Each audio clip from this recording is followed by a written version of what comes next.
Does your job leave you burned out at the end of each day? Are you sure it's your work? Are you actually getting less done at work or home in the same amount of time, same amount of hours that you did a year ago or 2 years ago? Is it possible we are working less during the day but feeling more mentally drained than ever before? Speaking of drained, how's your battery life on your cell phone? Charging it more often than you used to? What if it wasn't actually your job mentally draining you, but really that device that almost never leaves your hand?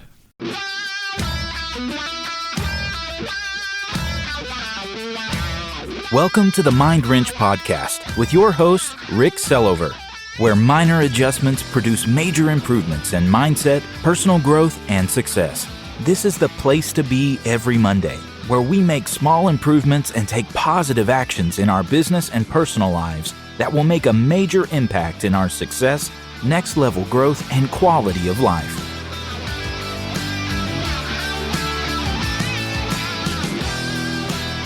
Hey, what's up, everybody? Welcome to the Mind Wrench Podcast. I'm your host, Rick Sellover. Thanks so much for stopping in.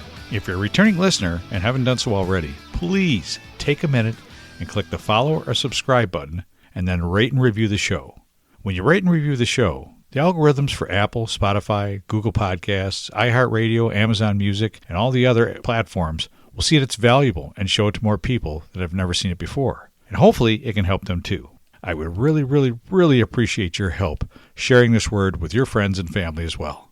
And if you're a brand new listener, welcome. I hope you find something of value here that helps you in your personal or professional life as well. Please make sure to click the subscribe or follow button so you never miss another episode. Hey, let me ask you something. Does your job leave you burned out at the end of each day? Are you sure it's your work? Are you actually getting less done at work or home in the same amount of time, same amount of hours that you did a year ago or 2 years ago? Is it possible we are working less during the day but feeling more mentally drained than ever before? Speaking of drained, how's your battery life on your cell phone? Charging it more often than you used to? What if it wasn't actually your job mentally draining you, but really that device that almost never leaves your hand? I see it more and more every day, everywhere I go. I look around me when I enter a room, a place of business, a restaurant, a doctor's office, a store, or sadly, at every stoplight, what do I see? People just staring down at their phone, scrolling and scrolling and scrolling, consuming content. Sometimes I feel like I'm the only one that's not staring at their phone. Although in all honesty, I do way too much as well.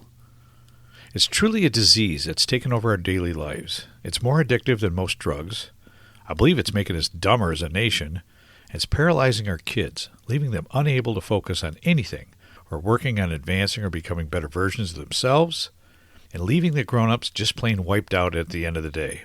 What are we spending all that time consuming, or scrolling through, or swiping through? It's just so negative, so useless, so pointless. It's just plain garbage. And we're force-feeding it right into our minds on a consistent basis. Recently, I listened to a clip from a favorite speaker of mine, Brendon Burchard, and it really helped me understand why we're feeling more burned out and mentally drained every day, and how it has nothing to do with our work.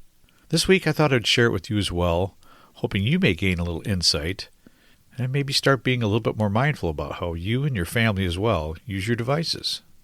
Here's Brendon. Listen, I know a lot of older people bemoan the youth of today, but it's tough right now. This is a tough time to grow up. I mean, we got to be nice to the kids, man. The kids, I know everyone's like, oh, those kids are lazy. Your parents said that about you. And your grandparents said it about your parents. Every generation thinks the new generation is lucky, entitled, lazy. Every generation in history of human recorded history has said the same thing. All these new youth. You can go way back and find this. Literally 4,000 years ago in Hinduism, already talking about, the new generation. It's like, it's a hard time. It's been a hard few years. There's a lot of division, and many of you, myself included, we're lucky not to grow up comparing ourselves 100 swipes a day.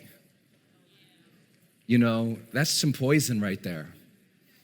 What people don't understand is the average person right now is spending over an hour and a half a day on Facebook or Instagram just by those two. Add TikTok, and now we're into 2 hours plus of what is called consumption, but the reality is when you're consuming those things, it does two things to you.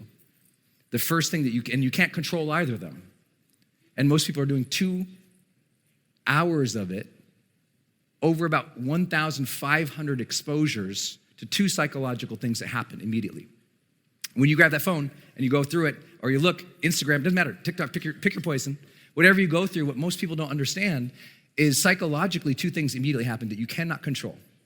First and foremost, you judge. Every swipe, you judge. Instantaneous training of judgment.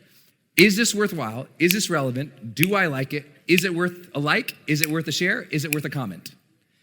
So 1,500 times you go, do I like it? Is it worth it? Should I share it? 1,500 times a day. You've heard of Pavlov's, dogs, right? If you do something repeatedly, that's just, you become automated about it. Well, we become automated about judgment. The reason there's so much divisiveness is because every day on our device, we are conditioning ourselves to judge. The more every swipe is a judgment, isn't it? Worth staying on it or leaving? Judgment, judgment, judgment, 1,500 times a day. Think about that, 1,500 judgments. Some of you are like, I don't know, how do these high performers do it? Because they're not doing 1,500 decisions like that, like many other people are. Because you know what? That's mental allocation. That's your mental capital. Every judgment and decision, it's the same reason you hear all these guys in Silicon Valley who they always wear the same shirt or the same clothes because they want to take away that one extra judgment every day. One less decision so their mind power can be fresh on other things. Well, if you spend 1,500 judgments a day, which is average, by the way, think about that. You're like, Brendon, I'm so burnt out. Okay, let's go through some of your practices. If you're looking for a competitive edge for your business or a more effective jumpstart to your personal development in 2024, I'll make your first step super simple. It is a fact that an incredible number of the most successful business owners, nearly half of the Fortune 500 companies, top-earning professional athletes, entertainers, and industry leaders like Microsoft's Bill Gates, former President Bill Clinton, Oprah Winfrey, Richard Branson, Amazon's Jeff Bezos, and Salesforce Mark Benioff all have one thing in common. They all have at least one coach, and some have several, that they work with on a consistent basis. Someone that helps guide, mentor, and support them, challenge them, help them set and achieve goals that move them forward, and then hold them accountable to follow through, driving personal and professional growth. Working with a coach has many substantial benefits. Just for an example, 80% of coaching clients report improved self-esteem or self-confidence thanks to coaching. 99% of individuals and companies that hire a coach report being very satisfied, and 96% would do it again. If deep down, you know it's time to make those improvements in your business or your personal life that you've kicked down the road year after year, if you're tired of knowing there's a better version of you waiting to shine, but unsure of how to bring that version to light, if you're tired of wanting to enjoy a more successful business, but not sure how to start, and if you don't want to go another 12 months without better results, but you don't want to go it alone, then take the first step. It's super simple. Sometimes talking to the right person can make all the difference. Go to www.ricksolover.com/contact, and I'll set you up with a free consultation call with me to see if one-on-one coaching is right for you. The second thing it forces you to immediately do is compare. 1,500 comparisons, 2 hours of comparison a day. 2 hours of comparison. You think, I don't compare. I love when people say, Brendon, I don't compare when I look at social media. I'm evolved. I can look at it and stay centered. I know myself. I don't look at it like you do. And it's like, oh, need some neuroscience training? You can't help it. There's this thing called your mirror neurons. You can't control it. When you see another human doing something, your brain immediately wonders what it would look like for you to be doing it or experiencing it. It's how you develop and feel a sense of connection or empathy to things, or how you can imagine yourself. You see a guy jumping off a thing and landing, and it's a scary, crazy jump and leap. You feel this adrenaline watching somebody else do it. and you're not even doing it. You're at the safety of your own home, and you see that guy jump off the cliff, and he's got the wingsuit, and he's flying over Norway or some Scandinavian place, and you're like, wow! And you feel the adrenaline, your palms are sweating. That's the mirror neurons. You can't control it. It just happens for most people. So now, what happens? 2 hours a day, judging, 2 hours a day, comparing, and you wonder why you don't have a fresh mental image of yourself. Why you don't feel a vibrant connection with yourself. Why sometimes when I do those activities, I know some of you in this room, like, Brendon, when you told me to close my eyes and see my future self, I didn't see anything. Right. Exactly. And that's why you need to do this as a practice. Raise your hand if you follow. Exactly. For those of you, you're like, Brendon, I struggled to see anything. Exactly. That's why you need to do that every day. Right? It's the same as saying, like, if you're like, Brendon, my biceps are so small. It's like, yeah, you don't use it. You don't see yourself and get enthusiastic about yourself and who you are becoming, can become, and can achieve because you don't see it. You don't use that part of your brain. So now you draw a blank when you ask to think about the future. You have to condition that. That's why everyone talks about in good old personal development, that visualization, right? It's so important. I just want you to be conscious of it, because if for some reason today we went through what we went through and you're lacking that connection with your future self, you're not seeing or sensing the enthusiasm, you're probably in the comfortable life or in that caged part. And what happens in those two parts is you get disconnected from the best of who you are. You get disconnected from that vision. And so what's happening is you are always playing the immediate game. Just right here, right now. Reaction. But what you're really doing is comparison, judgment. So at the end of the day, you're mentally spent. Some people today, they are so mentally spent at the end of the day, and you look at their actual workload and their actual responsibilities, and it is not reflective of that burnout. Does anyone know what I mean? Like you go, oh, if we were back in a different era before phones, we would say, like doctors were like, well, that's weird. You're that stressed and that mentally fatigued with this job. So there used to be occupational research studies that studied the stress of different occupations, right? Many of those same occupations today measured are experiencing double-digit increase in stress in a 2-decade span of time. What happened? The job didn't change. The occupation didn't change. It's that same person is doing even the same work, even the same processes when they study like specific things in engineering or specific things in construction.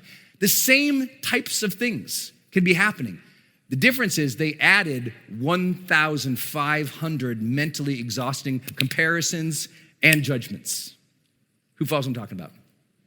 I want you to be so vitally aware of this, so insanely aware about when you start consuming or you start using something. If you're consuming, it better be growing you up. It better be lighting you up, engaging you, making you excited. Otherwise, let me tell you what, garbage in, garbage.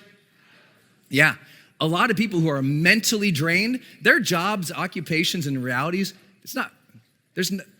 they would feel so much better. But they're mentally drained all the time. And I can tell you, traveling the world this last year, a lot of people mentally drained. But they're mentally drained doing very easy jobs. They're mentally drained when they're like, well, Brendon, you don't understand, I have one child. I'm like, my partner has 8 children in one of my businesses. 8 children. He's vibrant because he's not doing the additional 1,500 swipes. Who follows what I'm talking about? I really want you to be attentive to this right now. If today, when we talked about anything in your future, if you haven't found an enthusiasm yet in self or in future, I want to let you know, either A, you're tired, or B, you're out of practice seeing the best of who you are. I see it. If you listen to Ed Milet's podcast, you would think every guest in the world that he has on there is the best human being, should win a Nobel Prize for just the most extraordinary, amazing. He just lavishes love and praise on people, and some of them make fun of him, but like often you haven't got any of that praise for so long. Often you haven't visualized yourself for so long. And so you're playing small because you're in immediacy, you're in comparison, you're in judgment. I just want you to be really attentive to this today. Like when you sleep tonight and you're thinking about like, while we were doing those activities, I didn't feel the pop when he was talking about the pop. I didn't feel that energy, that enthusiasm. I couldn't see, I couldn't relate, I couldn't connect. And don't get down on yourself and say, oh, I'm out of practice. Everyone say it with me. I'm out of practice. Everyone say it with me. I'm out of practice. If you don't feel joyful, it's not because joy doesn't exist in your heart and your soul. You forgot the power plant doesn't have energy. You got out of the practice of generating energy. Some of you got out of the practice of generating the vision of who you're going to become. You've been in survival mode. And in survival mode, you got comfortable there. And sometimes when you're in survival mode, when you're in the cage, it's very uncomfortable to try to imagine a future dream.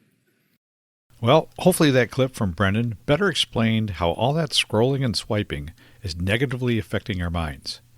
Maybe we can all start making some better choices that'll leave us more energized instead. The complete speech from Brendon Burchard can be found on YouTube. I'll put a link to that in the show notes, as well as a contact link for Brendon. Hey, one more thing before I go. As you're listening to this, I'll be in SEMA in Las Vegas all week, connecting, learning, and just enjoying everything auto-related. So when I get back, I'll have all my takeaways and my SEMA wrap-up for 2024, and I'll put that all together, and you'll see it in an episode soon. So if you're there and you see me wandering around there, be sure to come up and say hi. Thanks again for tuning in. I really appreciate your support, and I hope you have a great week. I can always be reached at www.ricksillover.com, where you can find all my social media links, podcast episodes, blog posts, and much more.